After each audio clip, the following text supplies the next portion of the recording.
Hello, everyone. Welcome back to Monday Night Pod. My name is Jeremy Jacobowitz. I'm here with my tag team partner, Adam Welby. Yo.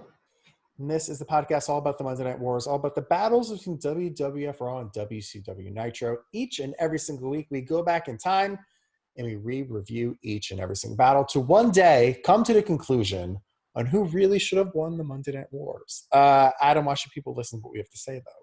Because just feel the energy in this podcast right now. This is the exact same energy that we had in those packed arena shows back in the day. So ideally, you're getting a little bit of the emotional satisfaction from Monday Night Pod that you were getting back in the old before times when we were actually able to go to arenas and pack them out and feel each other as we love the show. Feel this podcast. Feel it right now.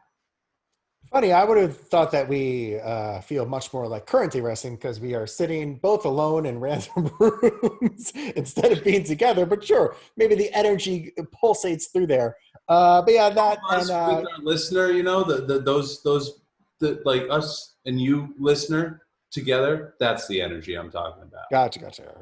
That's true. Also, both of you work at WWE, worked in the WWE tape library. Our jobs is to watch all of wrestling. When I say all of wrestling, I mean all of wrestling. Stuff that's not on network, stuff will never be on the network, going back to the 1910s and 20s and 30s and all the way back and everything current. So we've probably watched more wrestling than you. I mean, wouldn't it be great if they just opened access to that entire vault someday? You know what's another thing that we watched that was fun was we watched all those World War II propaganda videos. So interesting. Yes, so WWE, my guess is in some deal with NBC Universal, ended up with all of the original Universal news reels from the 20s into the 70s. So going through World War II, going through Vietnam War, some really interesting and cool stuff in WWE archives that my guess is just NBC Universal didn't have room for the tapes and Let me a deal or something. Let me drop some knowledge on you, actually, because yes. I learned this when I was working on a show about the moon landing for the Science Channel, and we were doing a whole bunch of archive. The NBC Universal newsreels were actually entered into the public domain in 1966 or something like that when they stopped, just because they felt that it was so culturally relevant to everything that had happened prior. It must have been later than 66 because I was working on the Apollo, the 50th anniversary. It must have been the 70s. I mean, I remember watching Vietnam War stuff, but right. But when they officially dumped everything over and said this is all now in the public domain. So I think they probably WWE was probably just covering their bases by having all of that stuff logged into their systems, because I mean that stuff's great for when you're cutting a video package. Or I don't even know if it's that. I literally think that they ended up with the physical tapes because everything that we watched were digitized into the program for us to watch. So my guess is just a part of you have an extra cabinet in Stamford. Why don't you take all of these tapes off our hands? There could be an element of that, but a lot almost all of them are available in the National Archives now, actually. So. The cool little bit of non-wrestling knowledge for you to know back out there in the world. Look at that. I want to get to plugs early because I have a very cool plug that I think our listeners are going to enjoy. Normally, I don't talk about Brunch Boy stuff in this channel because I don't know why you guys would care about what I'm eating this week, but I have something very cool coming up this week that I think you guys will enjoy. So let me get the normal plugs out of the way. If you're listening to this podcast, make sure you're subscribed to following.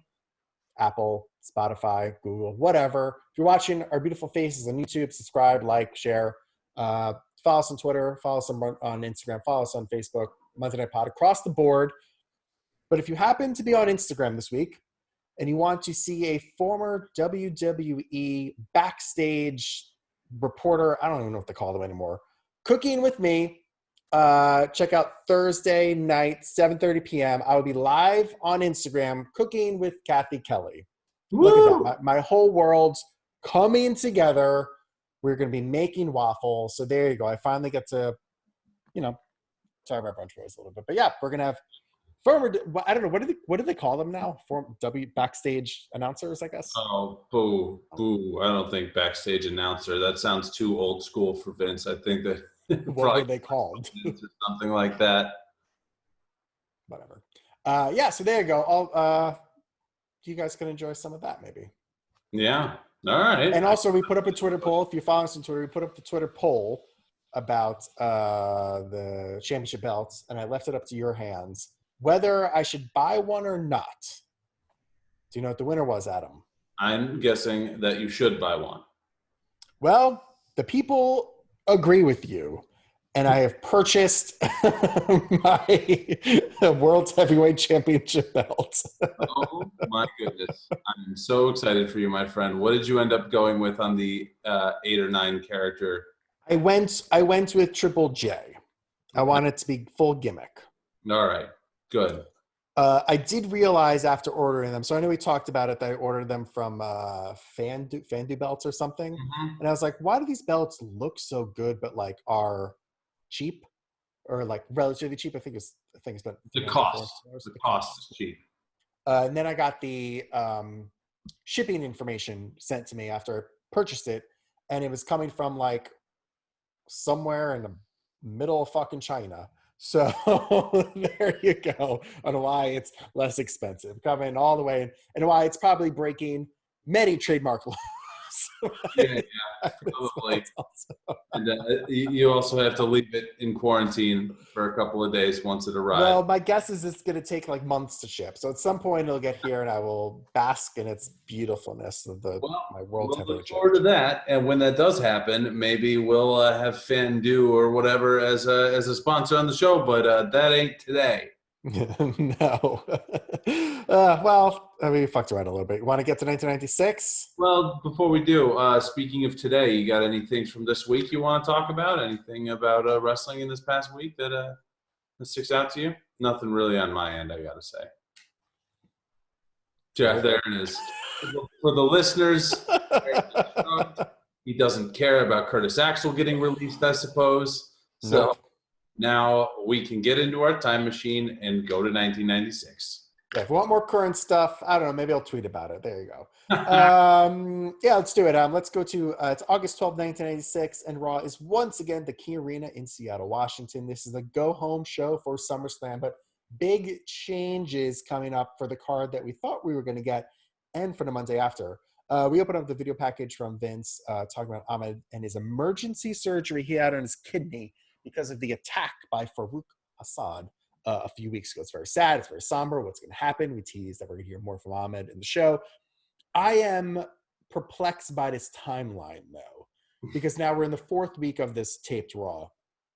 So they talk about Ahmed starting because Ahmed got kicked in the kidneys, right, and then was exacerbated in the Battle Royal last week, and then the attack, whatever.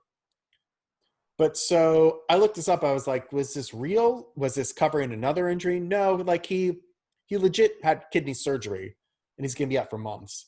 But so when did they know about this? Did they know about this when they were planning? Did they know about it 3 weeks later and like, oh, we have footage that makes it look like his kidneys are hurt?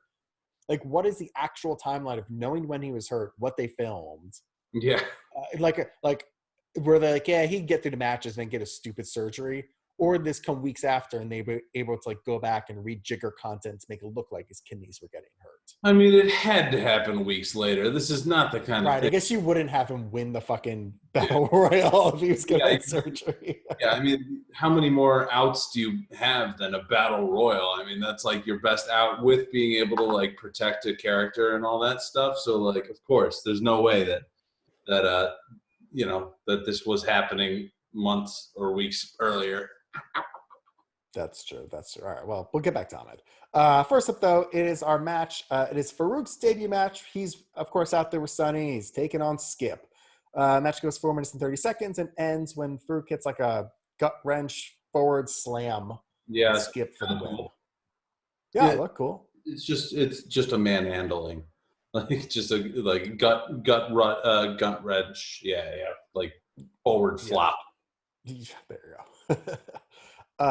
My notes were, I mean, it's just Farouk destroys him. My notes were King has an orgasm when Sonny makes her entrance. He sure does. He says, that happens. He says word for word, I would like to have a one-night stand with her.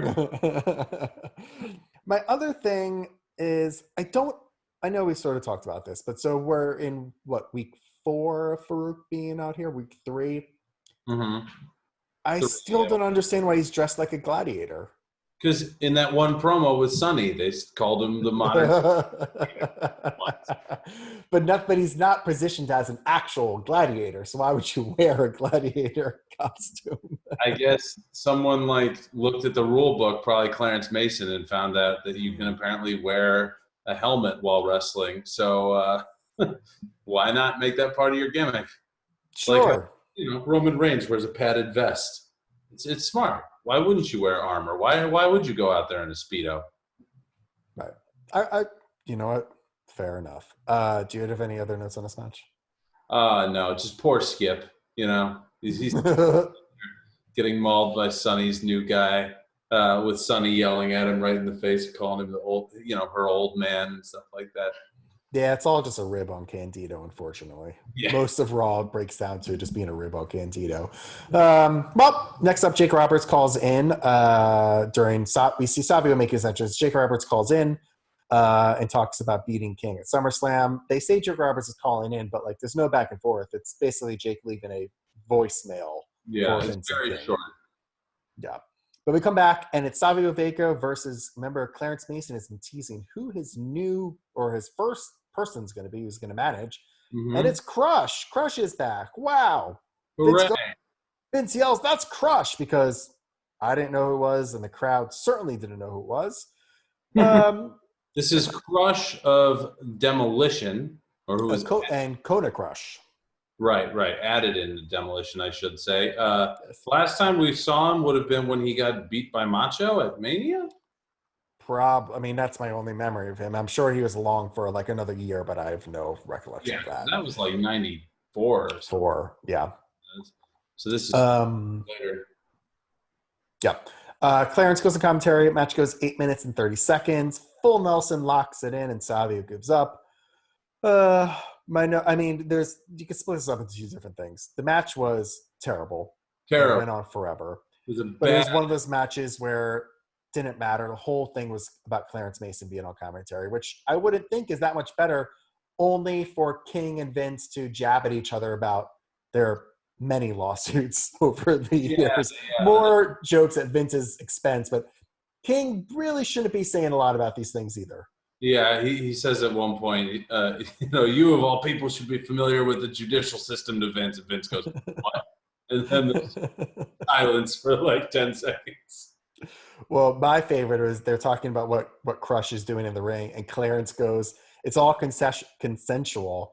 King goes, "Yes, yes, yes." I'm like, okay, no. You stay far away from people talking about consensual.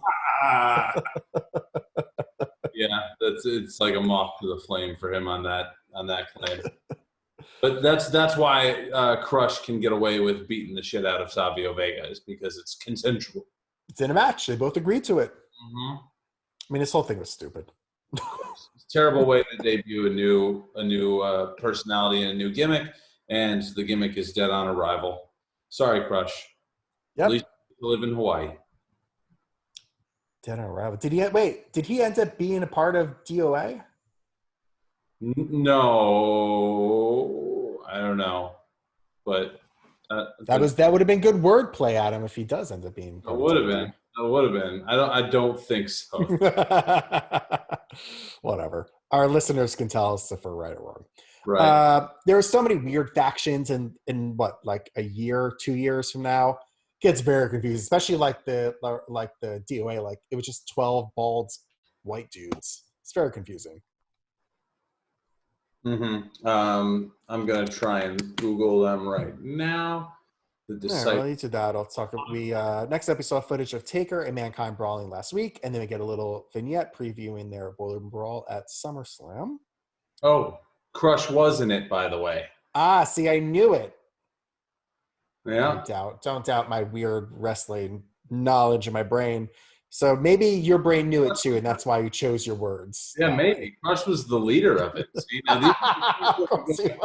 both of us I don't fucking know. That's right. These are the things that we're going to go back and learn as we go along our journey. Thank goodness I looked this up before we posted an episode where we said something so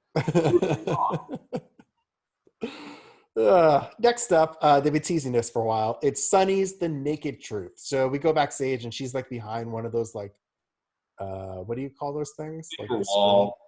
You know, it's like it's like a paper wall. It's like one of those folding things. You see the silhouette of Sunny. Yeah, she's backlit, so you can see her silhouette as she's changing. So she's changing bikinis and she's trying to figure out what to wear for the bikini blast off. King says many terrible things, and we move on, including that his lap was wet. Yeah, and she like peeks around the corner at the end of it and says something like "Okay, kids" or something like she addresses the fans as King. I thought she dressed King. No, I didn't think she was hearing King. But I thought she was just playing out the fact that like she knew that he'd be jerking off at the table. So well, I mean, can you blame him? Oh boy, well that's it. Next up, we see more of Ahmed dealing with the kidney issues. Kevin Kelly is at Ahmed's house interviewing him. Says right now it's more about a mental pain. He says that Farouk actually burst the kidney and then it like ruptured even more in the Battle Royal and the beatdown afterwards. And he just doesn't know what he's going to do. He's lounging though right now in like a very like soft plush red robe. It's a very odd look. Yeah, well, it's his house from Houston, is what they say, and or did they say San Antonio? I can't remember. I want to say Houston. What's funny is, so I was trying to Google about this injury, about like whether it's real or not, and I came upon some interview he did a few years ago, and he said that one of the reasons he had so many health issues in the WWE is that he lied about his age, and it wasn't like a close lie. He said that he was about 10 years older than what he told them. So when they thought they were getting like a spry 29-year-old, he was like 39 years old or something stupid like that. I like that. But next up, it is TL Hopper and who making his Raw debut. Who is making his Raw debut, Adam? Who? Who is making their Raw debut? I don't want to do it anymore. We talked about this a few weeks ago. Jim the Anvil Neidhart under the Who mask. Anyway, they're going up against Godwins with Hillbilly Jim. Match goes 5 minutes, 15 seconds. But again, this is a match that nobody pays attention to. Bob Backlund comes out during commentary. Backlund is more weird than ever, screaming all this random stuff, talking about what schools should be teaching. He wants to preach abstinence and yells at Vince and storms off. It comes back and yells at him again. It's very odd. We even go backstage. Gorilla talks about that he's going to have to strip Ahmed Johnson of the IC title. And next week, we're going to start a tournament for the new IC title. Again, no one's paying attention to this match. At some point, slap drop is hit for the win. I don't know. Oh, on the Who. And yeah, my note was that this was stupid and big capital letters. This was just one of those matches that's out there for the announcers to like set up things for weeks from now, which Raw loves to do. Yeah. In fact, this is kind of the second time they've done that tonight because Crush versus Savio Vega was whatever. I thought it was funny because I was watching it on my iPad, but the sound mixing, it seemed like when Gorilla came up first, I couldn't hear a fucking thing Gorilla was saying. I don't know if you had that. I don't remember. I know WCW we'll get to that, had a lot of sound issues. I didn't pick up on that though, but maybe I just like wasn't focusing until he started saying words anyway. Mm-hmm. But yeah. But Who wrestled on Raw and he partnered with TL Hopper. That's all you need to fucking know about how dumb this was. Who wrestled? Who? No. Who was in the match? Who? That's what I'm asking. We go to the Wrestle Vessel, where we see Kurt Hennig, who I forgot is still in the WWF at this time, interviewing Bret Hart, and it's a little video package about him coming back. Bret says that give him 2 to 3 months more, and he'll decide what to do. Yeah, it was very straight-laced, that kind of Bret attitude that he usually has. It's not, up for the cameras or entertaining or anything. It's just wry and played for a straight man kind of thing. But we'll see when he comes back. He'll come back when he wants to come back. Exactly. But next up, it's our main event: Owen Hart with Jim Cornette versus the WWF champion Shawn Michaels. Match goes 9 minutes and 45 seconds. We start off, see some footage in an MSG house show with Friday with Mark Henry shoving Hunter down because remember we're in burial Hunter mode this summer.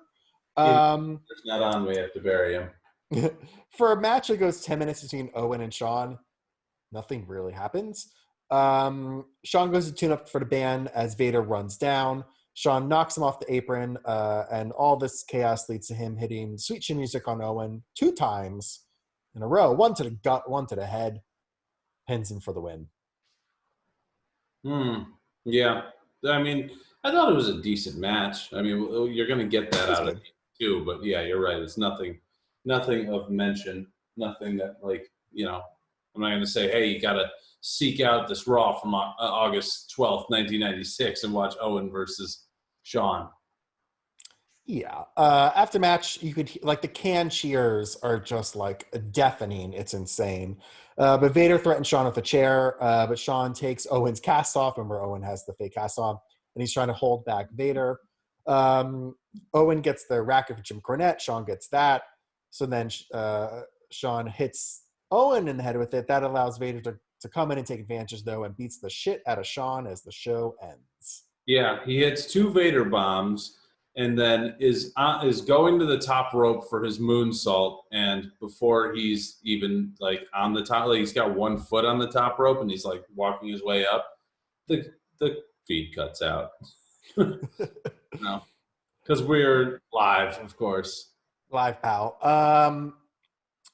Yeah, well, so, I mean, that was Raw. We flew through that. I know we play this game every time. So this is the go-home show for SummerSlam. Adam, how many matches can you name for the SummerSlam card? Okay, we got Sean versus Vader. Yep. We have Jake the Snake versus King. Mm-hmm.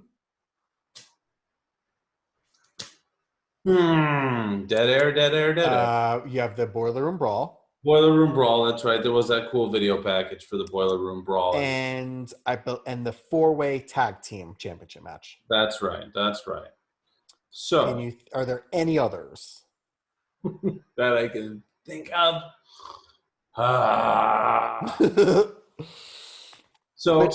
Yeah. Here's a funny thing. This is not a match. This is just a funny thought that I had when this episode of Raw finished. Is when you think back on wrestling history, and particularly the Monday Night Wars, and you think of Stone Cold Steve Austin, you think of his King of the Ring win and that speech as being like the launching point and like it being a fucking ramp from there. Well, because that's the history they've told us. We talk about this past history. Told us is Austin says the line. The next night, the entire arena is filled with awesome 316 signs. Yeah, exactly. And 316 shirts and right. a mud hole and people and whatnot. But, like, dude, Stone Cold's not even mentioned on this show. Does he have a match? Nope. Not that I can think of. Does it? All right, let's see. I want to pull up the SummerSlam 96 card. I am. I mean, one of their problems is that obviously they were positioning Ahmed for a match of Goldust, and that can't happen. So I don't blame them. I typed in 2016, 1996. But still, it's... Stone Cold has a match with Yokozuna. That's on the pre-show, isn't it? It says 1F on it, so I don't know what that means. Now that you say it, I am almost positive that that's on the pre-show, just from what I remember, and it's not even on there. I think that's when, yeah, I don't think that's on it. During the free-for-all between Stone Cold and Yokozuna, top rope broke. Yes. So it's not a pay-per-view, it's on a free-for-all, the 10 buns I dropped, enabling Austin a guaranteed victory. I knew it. But okay, we have Owen and Savio. That was never mentioned. Psycho Sid, British Bulldog, never mentioned. Goldust and Mark Miro. Okay, we'll give him that because that was had to be fixed at the last second. Is that mentioned on this show, though? I don't think that was on this show. No, but that's good. But you could be like, hey, we just got word that, Ahmed was stripped and we have to find a replacement, blah, blah, blah, I guess. Okay. Right. So you have half the card of impromptu matches. It's like ECW December to Dismember. Right. Well, I guess it's better than that. Oh, that show, I think they had two announced matches. Did yeah, yeah, they did. I remember Well, when they had like a heel versus heel mixed tag match. It was like, wow, what are they doing? Anyway, I love that pay per view. By the way, it's such a shit show. It's so bad. oh, it's something to behold, I guess. Me and Um, me and my buddy, because that show was in 2006. Me and my buddy legit paid for it because we were such ECW marks. We'd gone to an ECW house show in Tucson and all this badass stuff. We were so I did also that summer. nice. We were so stoked for it. And the only thing that we really wanted to see was Sabu in that cage. Was Sabu in the Oops. chamber. Oh boy. My buddy Well, the whole handle of vodka after the show ended. He was so pissed. Just any last thoughts on Raw though? oh, did this Raw even happen? I got it. What a shit show, man. Yeah, it wasn't the worst thing they've done. We've seen a lot worse, but it was a show of absolutely nothing. Yeah, nothing of note, nothing of importance. I mean, Not a go home show. yeah, right. Like one decent match in Shawn and I Owen. wouldn't even call it that. It was with those two, you're never going to get something bad. But It wasn't bad, but I grade them on a curve because Yeah. they're what they can do. So to me, it's still very low. yeah, right. And Sonny's the naked truth that they were, hyping Hyping. so That's much. nothing. It's 45 seconds tops. Right. Yeah, Stupid. this is not a good Raw. The ball is in WCW's court. Hopefully they run with it tonight. Well, let's do it. Let's go. Wait, let's head due east, I guess, because Nitro is live from the event center in Casper, Wyoming. What the fuck? Yeah. Well, they're there because they're coming off 2 nights ago. They were at Hog Wild in South Dakota, so they had to pick somewhere close to do the show. And I guess the event center. What happens at the event center? I don't know. All the events in Casper, Wyoming. Well, yeah, they packed the place, they filled the place, and so I was thinking, like, hey, Probably 3,000 people there. yeah, I was like, this is cool. This is they should run some shows from Wyoming. Well, Eric wanted to do it. Tony and Larry opened the show. Larry says that they're in the middle of nowhere. I wrote that's right. They talk. Sorry to our listeners in Casper, Wyoming, by the way. They talk about Hogan winning the title back in Father Saturday was night. born there. I'm sure it's a lovely place. And then we see photos from Hog Wild and the seeds of Nick Patrick heel turn with the Outsiders winning. That will be a little story throughout the show. So stay tuned. I was getting lots of audio issues. Did you have audio issues? No, not particularly. Could just be me.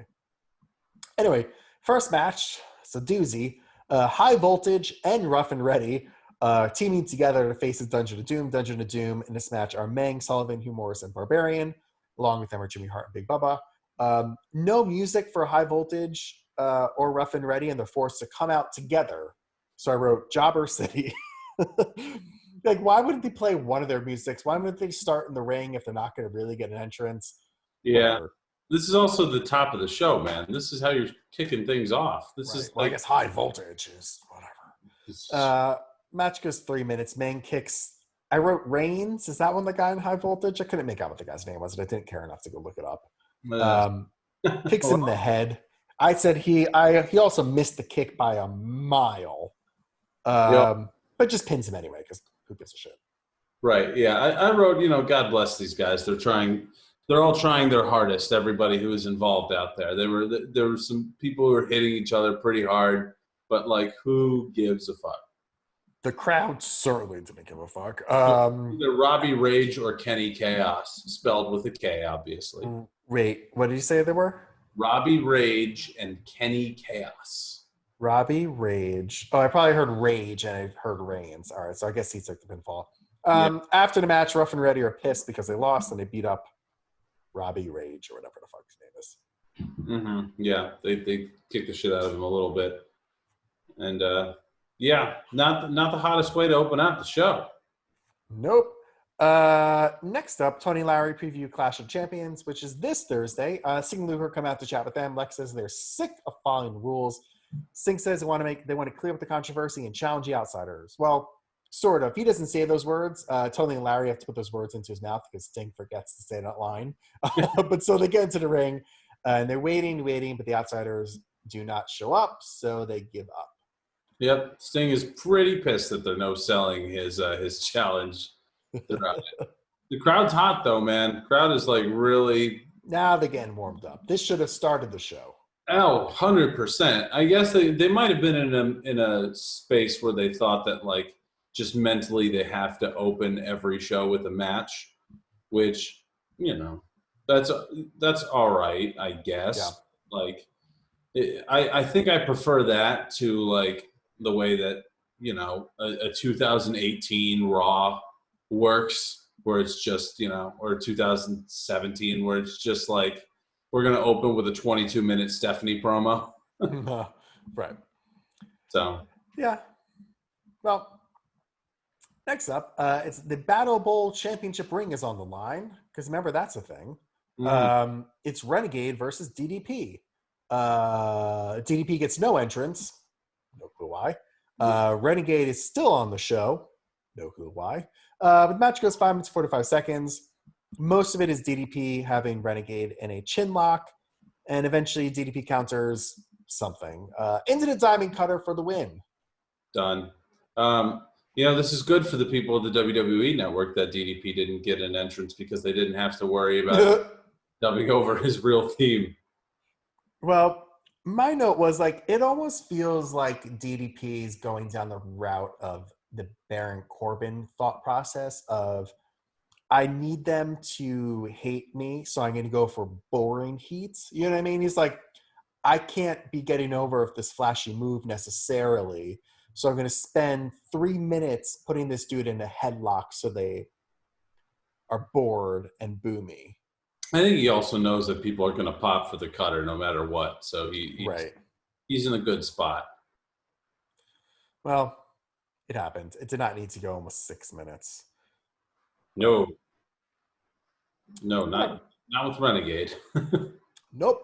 Next up, we go backstage in NWO. They say they'll accept the challenge for Sting and Luger when they are ready. They already beat them twice, and now Hogan shows up, and he has the NWO belt. He sprayed it with the classic NWO at Hog Wild after beating Giants. They say that they will face them tonight. They again tease who the 4th and 5th man is. Hogan talks about redesigning the belt completely. He doesn't like carrying it around airports. It digs into his shoulder. And I liked it. I think that Hogan, you could tell, was already being influenced in his promo style more by Nash and Hall. Like, this is the first one who's seen him being very laid back. He's not over the top yelling. He's becoming very cool Hollywood Hogan. Yeah, it's true. It's he doesn't have like the Hogan, let me tell you something, brother, kind of voice throughout the whole thing. It's definitely our first shades of real Hollywood Hulk that we're getting. And he also started painting his beard because 2 nights ago he had no beard. And tonight he has an all black beard. And you can't do that without spray painting. So he spray painted the belt and spray painted his face. Good for him. They also, during this promo, they talk about how people are trying to figure out who the 4th or 5th man is. And they look right off camera. Yes. And they say, hey, you want to come in now? No, let's not do it now. So the 4th or 5th man is right there with them. Well, poor job on that producer and cameraman. Yeah. Swing left, brother. If he's sitting right there, swing the camera left. Right. This is big news. Who cares if you get a C? It's all good. Anyway. Get the wardrobe, get the makeup lady to sign an appearance release later. Just turn that pan left. I thought it was pretty fun, though. I like this stuff. Next up, we come to the ring. There's no entrance. There's no ring intro. The announcers don't even say what's going on, but Conan and Jim Powers are in the middle of the ring about to have a match. The announcers are pretty much ignoring this whole thing. Match goes 3 minutes, 30 seconds. The build up to this is Conan is apparently heel now. So you're seeing heel tendencies throughout, which come up with the finish. Conan kicks Jim Powers in the face in the corner and then puts his feet on the ropes for the leverage. So he wins. What is going on? Is he in NWO? What's happening? Mean Gene gets to the ring to talk to Conan. Gene accuses him of being a dick and tells him to look at the hard cam, pal. He says that he has a plan. He might, whatever. He's evil now, but he has a plan for the NWO because he's still Team WCW, even if he's a heel. Right. The Mexican heavyweight champ is still Team WCW. There were a lot of USA chants here, and I thought that a lot of the crowd was hot for Jim Powers in a way, but I think they were just hot because they didn't like Conan. Yeah. We are in Wyoming. Where are we? Wyoming? We're in Wyoming. So Casper, Wyoming. Look, I'm not going to assume anything about the good people of Wyoming, but it's what it seemed. It's a lot of USA chants. Yes. Next up, it's Ron Studd versus Chris Benoit with Woman and Liz. Match goes again 3 minutes and 30 seconds. Adam, we have seen Ron Studd before. We have Ron Studd for just a couple of frames in the context of the Monday Night Wars. We have. I was thinking, damn, this guy's big. He's almost Yeti big. He is almost Yeti big. That's right. Ron Studd being repackaged as Ron Studd. Now, this match. You think he's supposed to be related to Big John Studd, and that's why he's got this name? I don't know. It is a confusing name because my first note was taking away Ron's height. Looking at his body makes me think that I have a chance of being a wrestler. You're tall too. I'm not 7 feet tall, though. I feel like I need to be, if I wanted this body to be a wrestler, I'd have to be 7 feet tall. Being 6'4" in my body, I can't cut it. He does look like he lost a bunch of weight at one point. He just kind of looks, he's obviously has muscle, but he's not like fat muscle. Like Arn has like fat gut kind of thing. Yeah. He doesn't have that. He kind of just has like skinny muscle fat. Yeah, he's a big dude though. But he's 7 feet tall, so it doesn't fucking matter. Yeah. So 3 minutes 30 seconds. Studd, like an idiot because he's 7 feet tall, goes to the top rope, and Benoit goes, "Fuck that," and superplexes him from the top rope, and that's the end of it. I wrote, "God damn, geez." Yeah. Studd moved pretty well, actually. I was watching this and I was thinking, like, it's kind of weird that like he never went as far as he did, or any further than he did. Like maybe he would have been more successful had the Giant not been around, because the Giant is obviously the infinitely more athletic and charismatic version of him. But that there's like this guy probably shouldn't have been given up on as quick as he was. I believe he portrayed a ninja at one point and a few other gimmicks, but yeah. Whether that's where, the match was what you think would be Benoit's trying to chop him down. The reason why Benoit is in this match is because he's facing Giant Clash champions. So of course, you set him up beating another Giant, and he's ready for the Giants, capital G Giant at Clash. Also, shout out to a Twitter follower who I forgot their name, but they let me know that they listened to an early episode where I said that I liked Benoit's theme. And not shocking, it is a direct ripoff of some song from like the early 90s or 80s. So they tweeted to me that music video of what the real song was, and it is exactly Benoit's theme. So that's funny. But yeah, Mean Gene gets in the ring, talk to Benoit, Nancy, and Liz, talk about facing Malenko and Hog Wild, and then facing the Giants at Clash of the Champions. Yep, that's not a lot to add to. Benoit is cutting a decent promo here, at least halfway through, and then he kind of like repeats his words. The story of Benoit's career was, as soon as you hand him a mic, it's like, ooh, it's all right. It's intense, but yeah. Yeah, he's got the intensity, but it's not great grammar to repeat words. Like, we're on a, what did he say? Like, we're on a mission, but our mission will be to finish that mission. It wasn't mission, but something like that was the word that he used. and it's not great. Next up, we're heading into hour 2. Tony and Larry are talking about the upcoming match, and they throw it to Eric and Heenan. It is another rematch from Hog Wild. Do you know that they had to change the name to Road Wild the next year, Adam? Do you know why? I do not.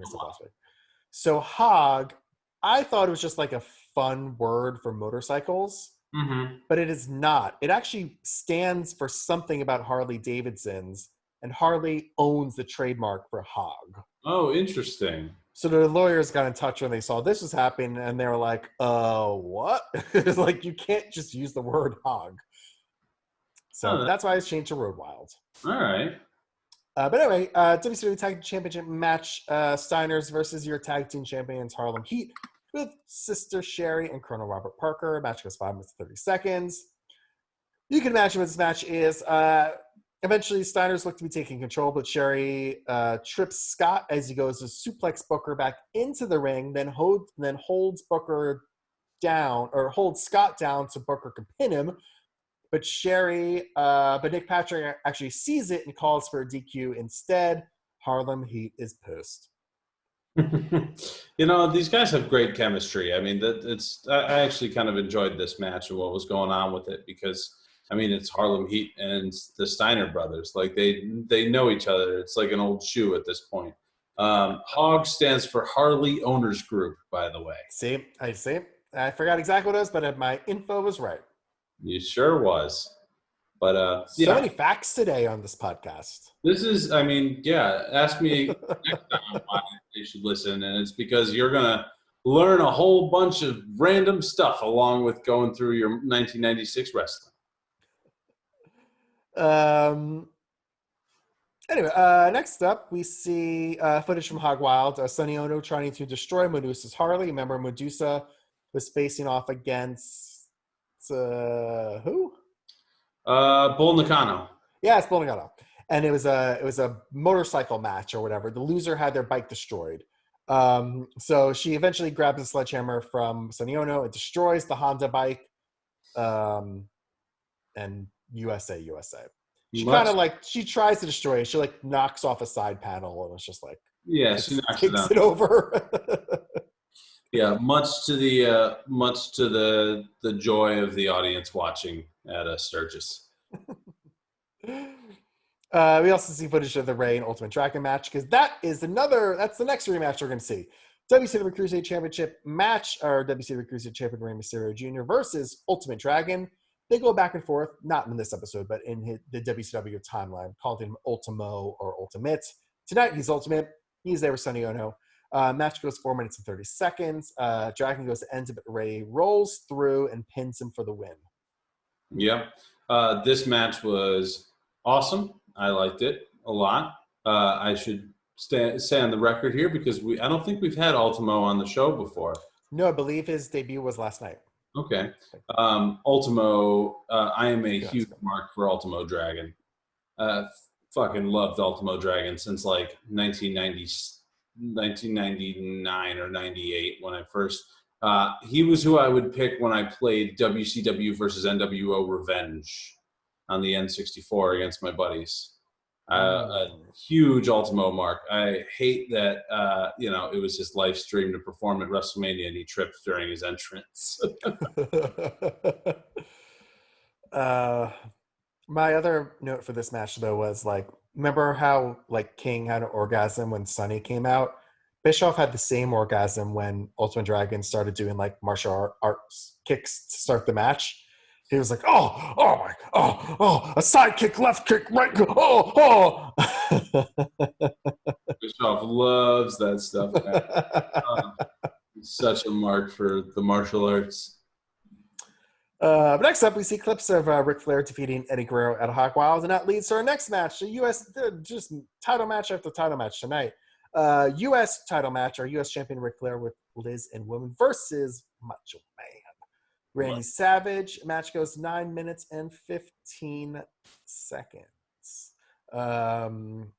Savage comes out going nuts. Woman and Liz get involved, getting their licks into Savage as well. The crowd, the best is Flair does his top rope spot, and the crowd pops huge for it. Dude, the crowd hot for this match, for Macho and for Rick. It was good. And they're doing their thing. This is a classic you have to go back and watch.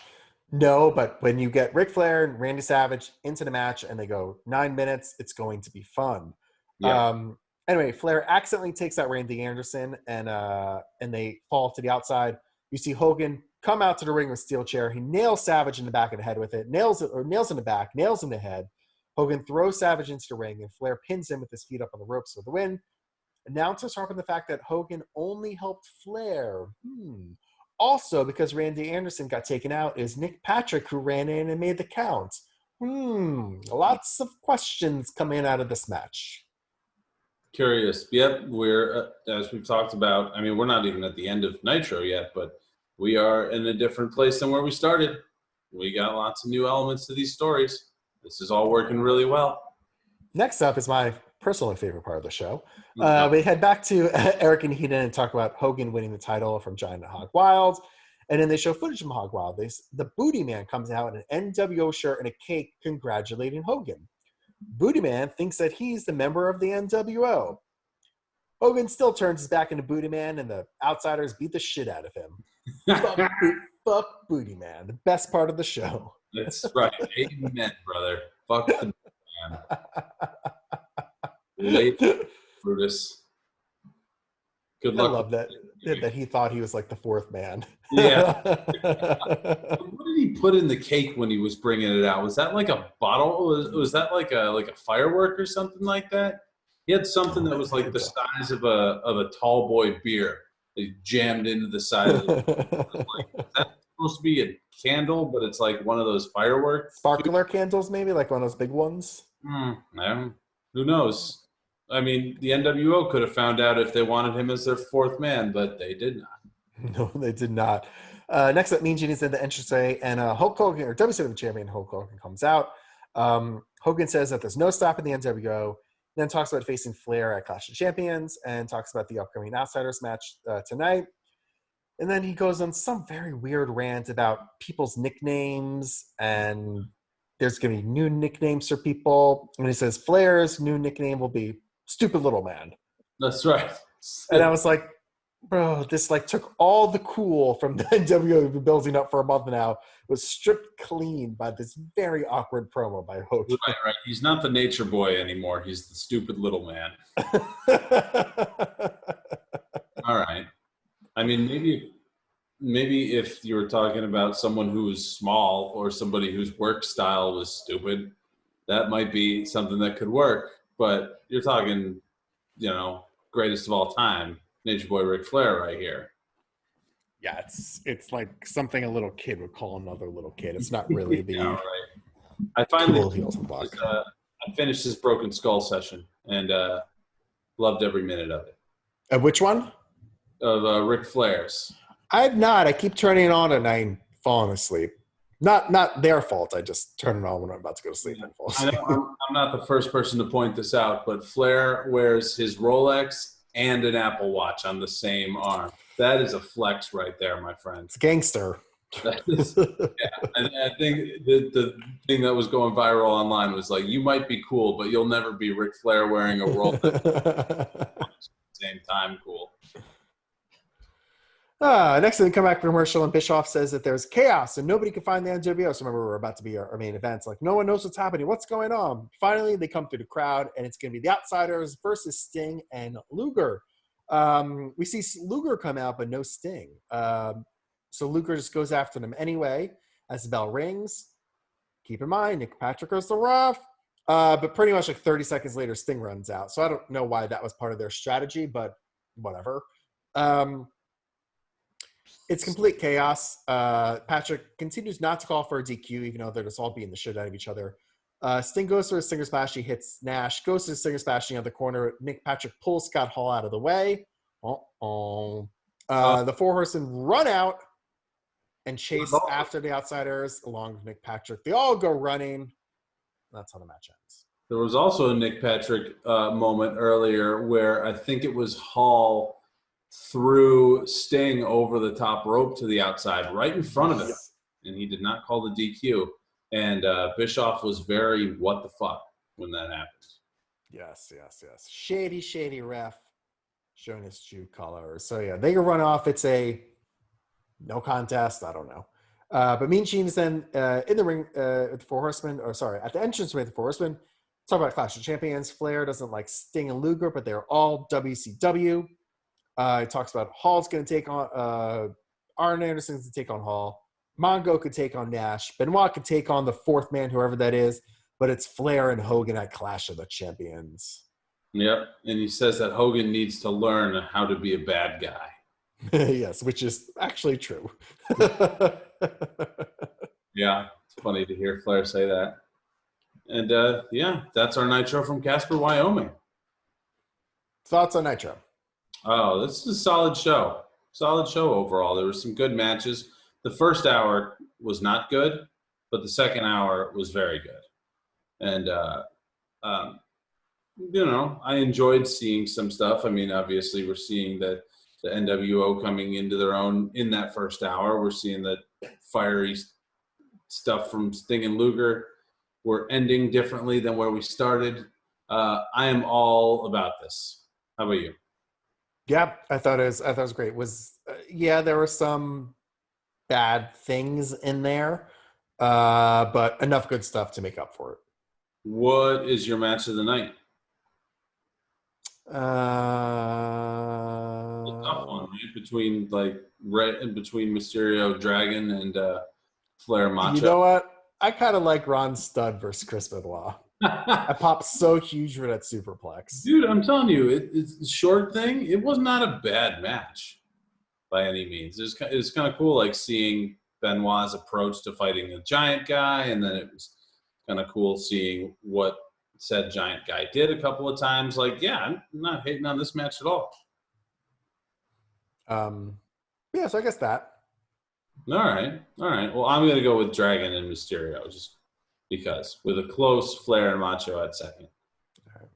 Nitro wins the night, though. Yes, we both think Nitro wins. Would you like to know what America thought?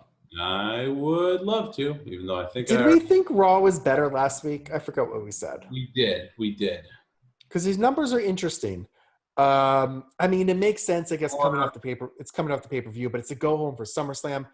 Nitro gets a 3.3, and Raw gets a 2.0. Okay. Yeah, Raw deserved that. We thought Raw was better 2 weeks ago, July 29th. On August 5th, last week, we thought Nitro was better. Interesting. So just to put in perspective, last week, Nitro got a 3.0 and Raw got a 2.8. So Raw lost a tremendous part of the audience. And Nitro gains a nice, hefty little piece. But huge drop for Raw. Not a good sign going into SummerSlam. Hogan is champion. That's a draw. I mean, I agree. Coming off the pay-per-view, coming off this big news, yes. But yeah, big drop. But the show's played out that way. People chose correctly, I guess. Yeah, I agree entirely. They definitely chose correctly. But man, I can't believe, I'm surprised that we have Clash of Champions coming up so close since we just had Hog Wild. Like, they're going crazy with their pay-per-views. Well, Clash isn't a pay-per-view, a big event, I guess, but free on the broadcast. So however you want to judge that bigger. But yes, it's interesting to have to come off of a show and immediately sell for another big show. It's cool though. I didn't realize it wasn't on pay-per-view, but I like that when you can build like a show that doesn't necessarily have to be the pay-per-view.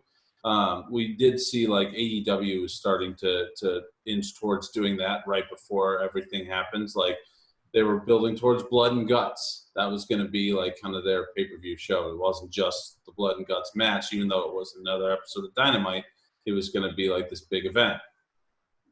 Well, that was the idea of the Clash of Champions. Before they had monthly pay-per-views, the idea was let's have these bigger events to build towards. And then they ended up having monthly pay-per-views anyway and kept on Clash of Champions. And at that point, Clash of Champions really meant nothing other than being on TBS.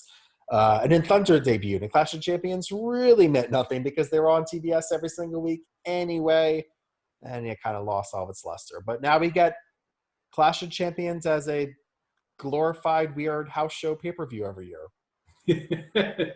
Yeah, it's there's been a couple of decent ones, I think, but probably the best one that WWE produced was the one that had